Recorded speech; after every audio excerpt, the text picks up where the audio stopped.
Hi, I'm Paul Edwards, author of the Mourners Woods books, and first and foremost, a monster kid. Tonight I'm reading Frankenstein, a one-shot magazine from 2026, put out by the publishers of Fangoria magazine. I thought you might enjoy looking through this brand new magazine with me. Together, let's see what kinds of monster kid goodness is in here. Frankenstein. This is a one-shot magazine put out by Fangoria. And we're going to get all the different cinematic versions of the Frankenstein story. And of course, they're putting this out because the new Frankenstein, the Del Toro Frankenstein, just came out at the time this was printed. There's Peter Cushing. Yeah, that's from the third Hammer Frankenstein movie, The Evil of Frankenstein.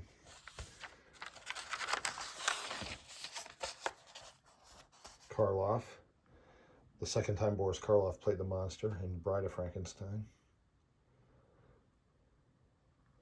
All right, so let's see what we're getting in here.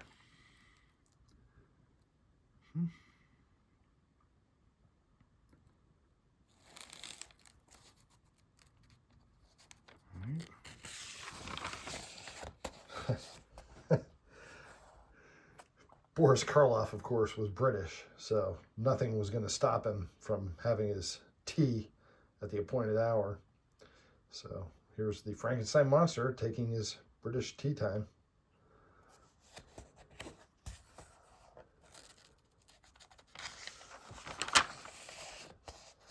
So, of course, the current Frankenstein movie gets the lead article. Actually, the lead two articles.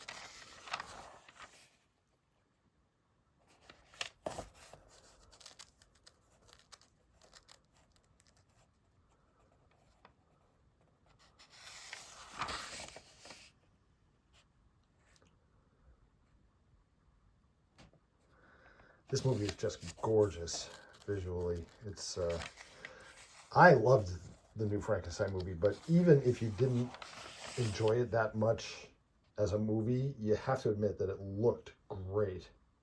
Just great.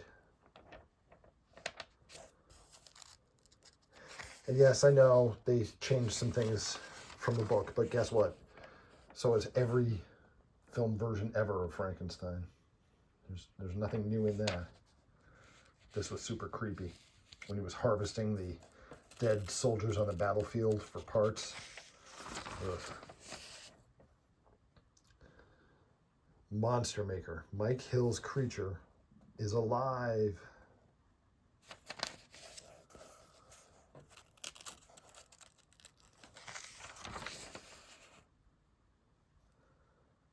Behind the scenes, creating the monster for this version, the Del Toro version.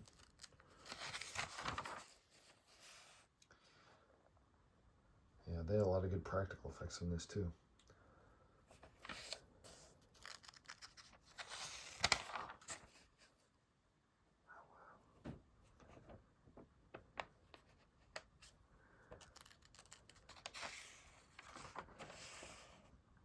Yikes.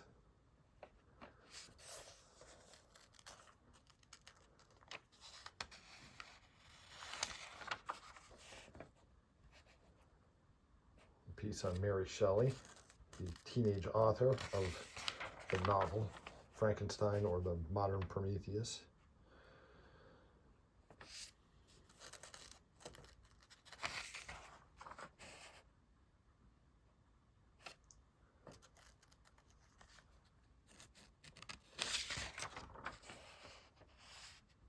Oh, this is from Frankenstein Unbound, the last film that Roger Corman directed.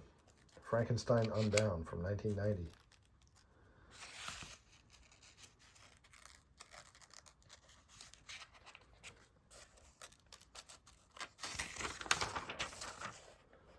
And of course, in the beginning of The Bride of Frankenstein, they had an introductory scene with Mary Shelley and Lord Byron and Percy Shelley talking about the first story, in case you hadn't seen the first movie. Fun fact, the actress who played Mary Shelley here is the same actress who played the Bride of Frankenstein later in the movie. And she actually purposely made some of the same gestures and movements as Mary Shelley that she made as the bride later in the movie. This is Basil Rathbone as Son of Frankenstein. The Forgotten Frankenstein. Bela Lugosi had been signed for the role as the Frankenstein monster, and there was even test footage of him, and it was lost under mysterious circumstances. That's what they're talking about, is the Forgotten Frankenstein. Of course, years later, actually a decade later, Bela Lugosi did get to play the Frankenstein monster in Frankenstein Meets the Wolfman.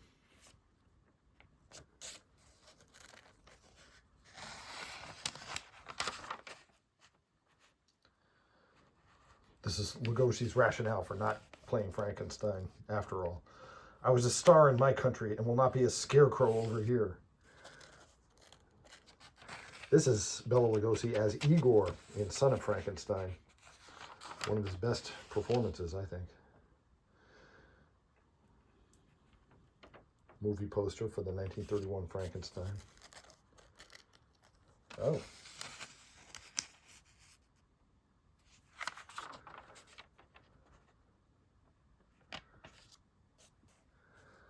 So, a lot of people think that the 1931 Boris Karloff Frankenstein was the first Frankenstein movie. No, it wasn't.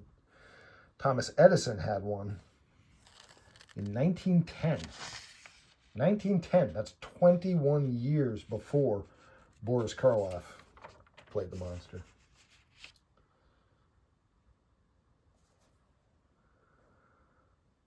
Yep.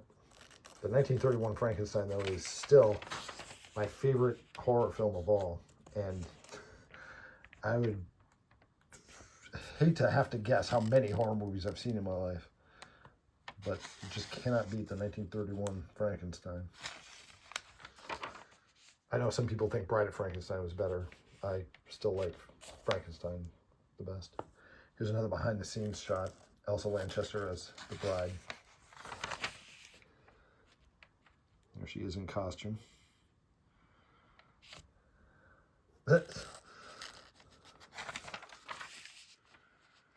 Boris Karloff turned 50 on the set of Son of Frankenstein in 1939. So that's Boris Karloff, Bela Lugosi, and Basil Rathbone cutting Boris's 50th birthday cake. Here he is, caked in sulfur from the beginning of Ghost of Frankenstein, when it turned out he had survived the sulfur pit from the end of Son of Frankenstein. I love the graveyard set. Look at that set. Gosh.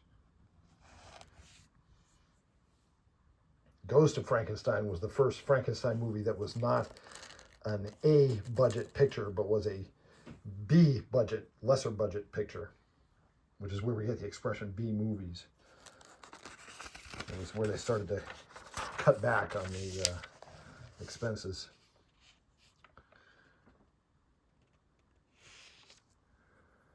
Abbott and Costello meet Frankenstein.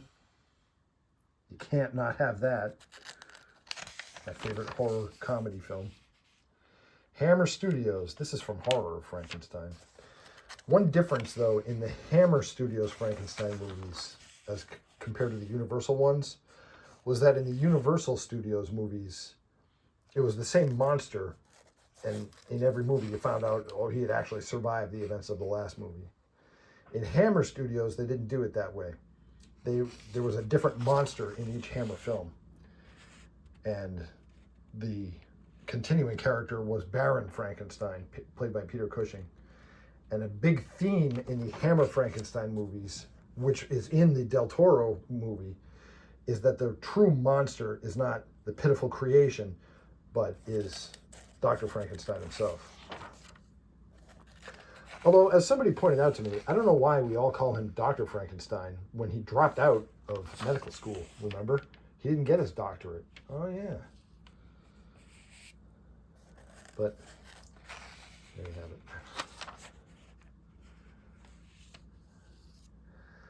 So when Hammer Studios made their first Frankenstein film, Curse of Frankenstein, they were deathly afraid of being sued by Universal if they used the same makeup as the Universal Studios Frankenstein monster.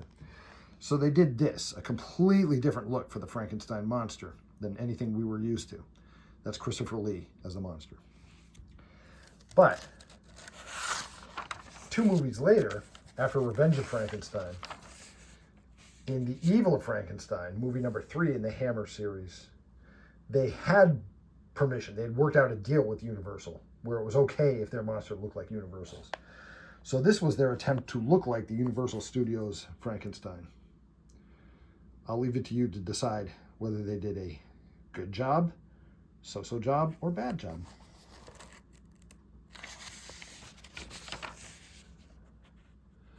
Okay, this is from the 4th Hammer Frankenstein movie, Frankenstein Created Woman.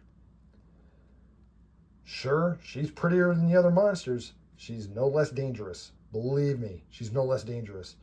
Do not go on a date with her unless you want your head in a picnic basket, like happened to Anton. Frankenstein Created Woman. That title was a play on, there had been a movie called And God Created Woman. Audiences at the time would have got that. This is sort of a weird movie in the Hammer Studios continuity. Dr. Frankenstein takes his research in a completely different direction. He's trying to transplant human souls. And it's really nothing like the story of any of the other Hammer Frankensteins. After Peter Cushing played Baron Frankenstein a bunch of times, Hammer decided to reboot their Frankenstein films with a younger actor, Ralph Bates here, and this was Horror of Frankenstein, and it was very unpopular. People did not like it. They wanted Peter Cushing back, and they did get Peter Cushing back one last time in this film, Frankenstein and the Monster from Hell.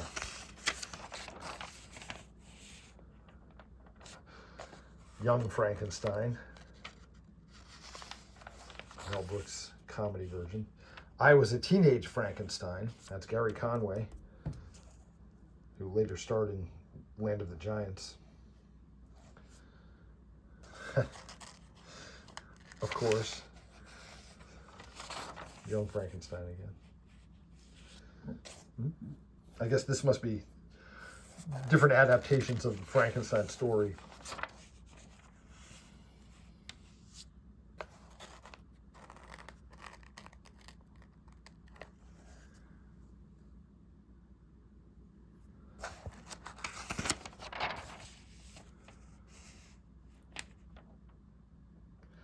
Oh yeah, everyone forgot about this. I, Frankenstein.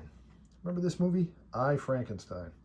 This did not go over that well, but it was interesting. I think it was based on a graphic novel. Aaron Eckhart was the Frankenstein monster, and he was waging a war against gargoyles. Hungry for more Fangoria? Start your subscription for just $1.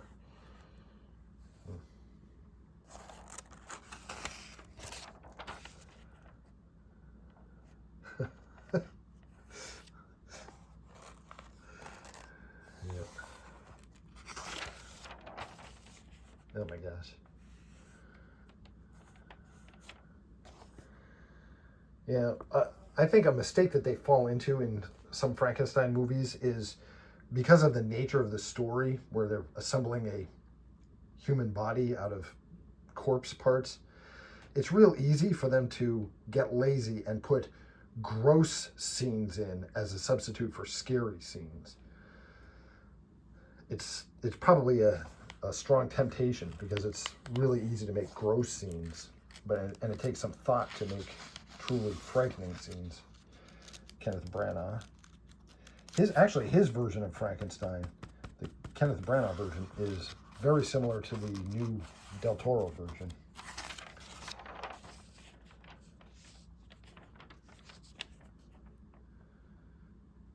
I've never seen Depraved. If you have, let me know what it is in the comments. I mean, I'm assuming it's a Frankenstein adaptation, but I've never seen it.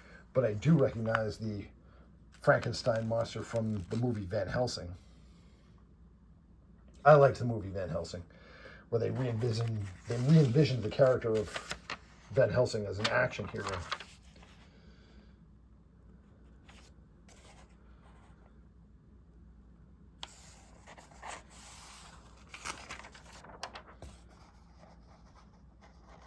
Well, a parting shot of the greatest Frankenstein of them all, Boris Karloff. And they're ending with a quote from the novel.